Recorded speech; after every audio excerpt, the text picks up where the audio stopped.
Lord Seventh, is a priest novel. This is an audiobook made by fans for other fans. Disclaimer. The main couple of the story is made up of two men. If you don't like it, don't listen. Thank you. Remember, subscribe and click the bell to stay updated on all the new releases. Enjoy. Chapter 29. False Feng, True Luan. Wuxia first sized up the man, guarded, then questioned Jing Qi. You weren't drunk. It's gotten to my head a bit, but not to the point where my mind is unclear. Jing Qi sat very languidly on a worn-out chair, pointing toward the man standing at the side. This is Mr. Lu. He's with Zishu. Mr. Lu hurriedly bowed to Wuxia. Greetings, Chaminette. The prince's words are too generous. This lowly one is merely running an errand for our manor lord. T/N, it's a different Lu from Lu Shen's and Lu Beiyuan's. No relation. Wuxia looked at Jing Qi somewhat quizzically. What happened? Mr. Lu, say it so he can hear. Lu Yu gave an affirmation. Some time ago, this lowly one accepted an order from the manor lord to secretly investigate the black shamans. I've found some clues just now. Where? Wuxi's expression was solemn, eyes hars-henning. In that instant, Lu Yu couldn't help but avert his gaze. In the second Helian's interest of seeking immortality and questioning the Dao, he had a separate farmstead built next to Retain Aut Monastery. He had kept that group of black shamans within the monastery, and they live in deep seclusion with their food and drink all personally handled by the head monk, unbeknownst to anyone else. Helian Qi is on extraordinarily heavy vigilance, as it took us 3 months to suss out a person who delivered food on the daily. In addition to tracking the black shaman's footprints, we also discovered someone unimaginable had been secretly in contact with them. Wuxia saw Jing Qi's cold expression, and had a bit of a vague guess in his head. Who is it? It's Miss Moon, Suqing Luan. The one who said that was Jing Qi, his voice suppressed very low. Whether his face was overcast or clear was difficult to distinguish. Ashenly looked at Wuxia, flabbergasted. The latter was silent for a long time, many things flashing through his mind in the span of a second. Are you certain? Apart from her visiting that monastery, is there any other proof? He asked, especially slowly and cautiously. Lu Yu nodded. Afterwards, we went to research Suqing Luan's history, and learned that her original name was Sukui'er, hailing from Jiangzhi. She had lived in a place just called Su village, and she already has no other relatives in her family. Reportedly, her parents had given assistance to a deist surnamed Li when she was a child. He glanced at the dark expression Wuxia had. Having heard the old man's description, he appears to be the exact same one at Helian Qi's estate, he supplemented.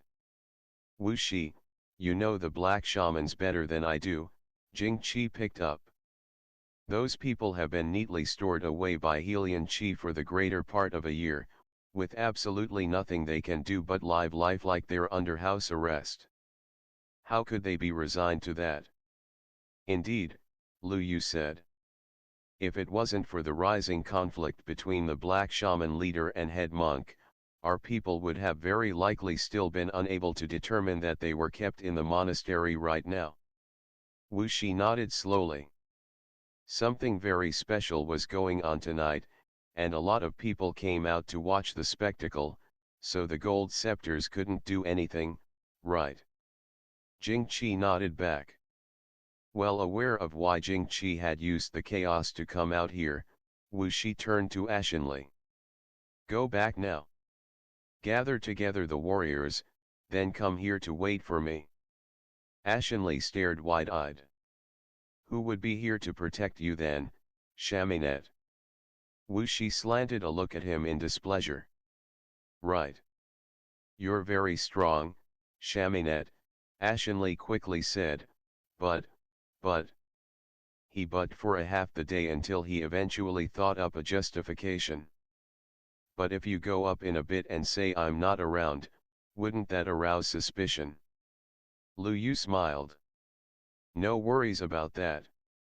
With that, he walked to the side, took out a small hidden box, turned his back to the group, messed around with his face for a bit, then turned back around. Ashenly nearly jumped, pointing at Lu Yu. H, how did you?" Jing Qi smiled. Mr. Lu's look-changing technique really deserves to have been handed down by Zishu. "How marvelous. It's but an insignificant bit of skill," Lu Yu said, donning a face exactly the same as Ashenly's. "This wasn't made with detail, but the day is late and the lights are dark, so that can be hidden. I must request that Brother Ashenly swap clothes with me." Ashenly had no choice but to do so unwillingly. Lu Yu then called a young boy over. "You mustn't beat the grass and alert the snake," he said to Ashenly. "Allow him to lead you out on another road." The two left with their orders. Jing Qi stood up. Right when he thought to walk out, he seemed to think of something, so he turned to Ping A and "Go and bring that young lady here, it'll spare us from others saying that we squeezed into the crowd for nothing. Wuxia will return with me." Only after going back through the corner door and into the lobby of ghouls and monsters did the clarity in Jing Qi's eyes promptly vanish, and he leaned against Wuxia's form with boneless limbs, looking drunk as dirt. Wuxia had already gotten accustomed to this guy changing face as soon as he said he would, but he still wasn't too adapted to being this close to someone else, so he had to clamber to hold him up. "Circle around downstairs once to wait for cold aura to get off us, then go up," Jing Qi said into his ear. That voice was practically snug up against his lobe, making his ears heat up with a boom. He suddenly realized that the sickly sweet scent floating around the lobby, very likely had something faintly aphrodisiac set off inside of it. Thinking that way just made him feel even more hemmed in.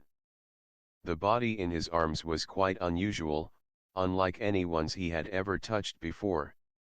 When he practiced fighting with Ashenly and the rest, he touched them, but their forms were solid and heavy. Upon getting close to them, he could smell whiffs of sweat, and a punch on them was like hitting a wall. It also wasn't like those of the women who had deliberately rubbed against him just now, which had very thick, nose-irritating scents of cosmetics, their slippery bodies reminding him of the giant pythons of Nanjiang. The one leaned against him at present was extremely slight. When he moved to support him, he wrapped an arm around his rib cage and could feel his hard ribs, making him entirely unwilling to use too much power. In the midst of his staggering footsteps, the shoulder pressing into him stabbed him a bit painfully. His waist was slender, but it was, again, unlike a woman's slimness that couldn't fill a fistful, harboring a tough and flexible strength. Only now did he discover that Jing Qi was certainly not as pamperedly living and wholly delicate as he displayed. All who practiced martial arts knew that limb power was truthfully only secondary, as the most important point was the waist area, which could spur the entire body's levels of strength and flexibility. It could be seen from this that even if Jing Qi had showy but ineffective moves, they were definitely ones drilled with effort. Those who spent the entire day holed up in the study were unlikely to have such compact and powerful waist muscles. The other's eyes were slightly hooded, his gaze slackened and dense with moisture. Even though he knew he was faking it, Wuxia couldn't help but look elsewhere. He was thinking that the cool air on him had since been steamed away. At long last, it boiled to Ping and coming over with a timid young lady, her head lowered, behind him. Wuxia hurriedly shoved Jing Qi to him like a hot sweet potato, then took the Ashenly impersonating Lu Yu upstairs at a rapid pace. Once in the private room, there was still a tiny bit of heat on Wuxi's face that hadn't yet vanished, and someone tacitly misunderstood it. He Yongxing looked at him really dubiously. "Did you see a lady to your liking on your stroll around downstairs, Chaminette?" Being rather out of sorts on the inside, Wuxi gave him a cold glance upon hearing that. He Yongxing blinked, became aware that he was incurring his dislike, and very pitifully went silent. What they had gone out to do in that moment was something Zhou Zisha knew well, so he didn't make a peep, either. On the contrary, it was Su Qingluan who asked him with some concern, "Then, what of the prince?" Wuxi raised his head to look at her, and she couldn't help but minutely shudder, only sensing that this youth, who wasn't giving her a good look at all, had something sharp and frightening about him. It made her tremble out of her control, like the feeling a rabbit on the prairie had when coming across a wolf. Shortly after, she heard Wuxi respond extremely slowly with a "he's behind me," then shift his sight away. She just let out a sigh of relief. After another short while, Ping An was then strenuously helping the dead dog like Jing Qi inside. Even with Jing Qi like that, he didn't neglect to have that young lady's wrist in his grasp. It was unknown what he disorderly muttered from his mouth, but the girl buried her head even lower when he said it. Wuxi subtly felt this to be somewhat piercing to the eyes. In his mind, he thought of how he should have long since found out that Prince Nanning didn't have the least bit of relation to such a fine word as proper. He was definitely going to be an unfaithful and fickle one in the future, and if Wuxi had sisters, he would have preferred to break their legs than allow them to get acquainted with this disastrous man. Everyone laughed and had fun until late at night. There came a time when he Yongxing, whose sole fear was that the world wouldn't be in chaos, had been incessantly pushing a young attending lady named Shui Mo towards Wuxi. She had a gentle name, but was decidedly forceful and bold as a person. Seeing that Wuxi wasn't paying her mind, she actually got fed up and went over to feed him mouth to mouth. At the end of his patience, he pushed her away, stood up, and almost turned face and left. T/N, Shui Mo means liquid ink, associated with scholarly things, hence why it's gentle. The two half-drunk and one fake-drunk men next to him promptly guffawed heartlessly. His hand that was concealed within his sleeve drew out a poisoned needle, plotting how he was going to stick all these things into Jing Qi's body when they went back in a bit, since he was the one to bring him to such a place. By the time the later half of evening came, the interior of the lobby was as lively as ever, looking as if it would be making a racket all through the night. Jing Qi, however, was rapidly becoming unable to sit still at all, sliding down onto the ground like mud. "You can't drink anymore, Prince," Zhou Zisha said while supporting him up, "you have to rush to attend court at dawn tomorrow." Attend, my ass. The emperor don't even go, I won't go, too." Jing Qi hazily took advantage of his roaring drunkenness to be a heretic.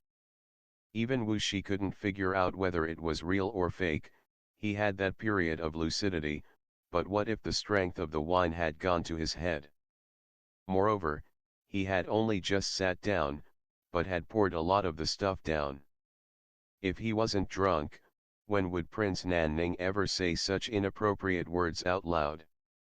Disregarding the fact that he had just been wanting to stick poisonous needles in him, he called for Ping An and Fei Cashinli to carry him together. "I will send him back, then. Do as you please, you two." "No way, the outcome isn't decided yet." He Yongxing's big tongue wagged. He was ignored. "It's deep in autumn, so he mustn't catch a cold when dew comes down in the night." "Go call for a carriage," Su Qingluan quickly said to a maid at the side. Wuxi pursed his lips, somewhat unsure of what Jing Qi had set up, or whether or not to take the woman's carriage. Prior to this night, He had always thought Ch29 was pretty and pitiful, despite instinctively not being especially fond of her nor very willing to get in touch with her. Even so, he would occasionally think about how the crown prince had her, yet was going to take another wife because her status was too low, so she was certainly very sad, and always had some sympathy towards her. Now that he knew the truth, he only thought that the woman was faking everything, making one sneer with her artificiality. For that reason, he didn't even feel like looking at her. Upon hearing that, Jing, still swaying though he was supported by two people, groggily asked, "Mn, carriage? What carriage? Is there a beauty on the carriage?" Exasperated, Ch29 could only coax him. "There is. What the prince says there is what there will be." He laughed. "Good, good, take the carriage, carry the beauty onto it together with me." Thus, he struggled to walk. Wuxia was compelled to follow. Ch29 personally led them both out the door. Two horse-drawn carriages had long been waiting at the restaurant, possibly having been arranged for earlier on. Having feared that Jing would call for someone in a moment, she even brought that young lady along, but didn't expect to get hit with a burst of cold air outside the door. The junior prince, who couldn't tell who from what and could tell the difference between north, south, east, west even less, threw Ping'an and Ashenli off to pounce directly on Wuxia, lifting his chin with a he-he. "Dear beauty, come back with this prince. I won't ever treat you bad." Wuxi's face finally turned red, and he reached out to strike him on the nape, intending to knock him out and drag him back.